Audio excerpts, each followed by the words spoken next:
Greetings and welcome to the Astronomy Picture of the Day podcast. Today's picture is titled The Cranium Nebula from the Webb telescope. So what do we see here?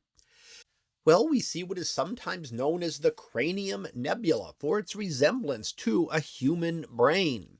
Now, what type of nebula is this? Well, that's actually a very good question, and it's one there's still actually some debate about.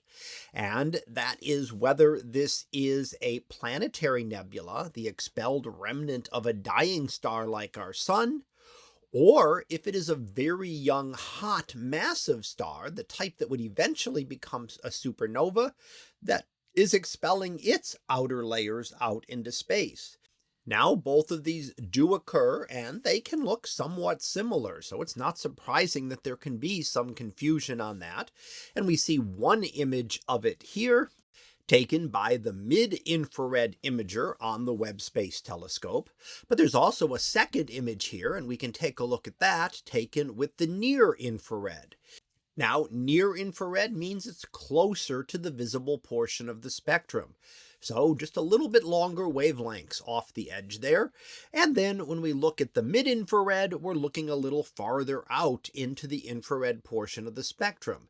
So like visible light, infrared is not just one wavelength of light, but a whole band in the spectrum. In fact, a much larger band than visible light overall. So essentially the near infrared looks from the edge of the visible spectrum, right where the red ends, out to about 5 microns. And the mid-infrared takes place there, picks up at 5 microns, and goes out to about 27 microns. So those are two of the major imaging instruments that the Webb Space Telescope has, and allows it to look at different wavelengths which give us different views. And we can see that here as we go back and forth between these two images a little bit.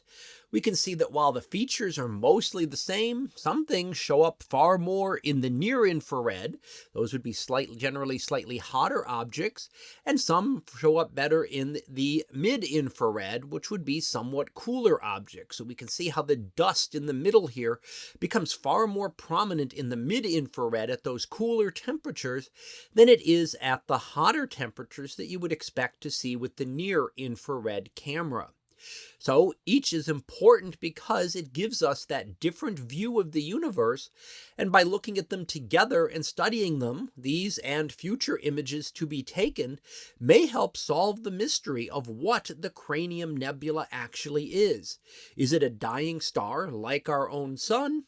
Or is it a very young hot star that is just forming and expelling outer layers out into space in its very turbulent early stages, and eventually one that would become a supernova and explode? So great questions, and not something that's going to be answered today, but hopefully in the future we will learn more about this intriguing nebula. So that was our picture of the day, titled The Cranium Nebula from the Webb Telescope. We'll be back again tomorrow for the next picture, previewed to be telescope lasers. So we'll see what that is about tomorrow. And until then, have a great day, everyone, and I will see you in class.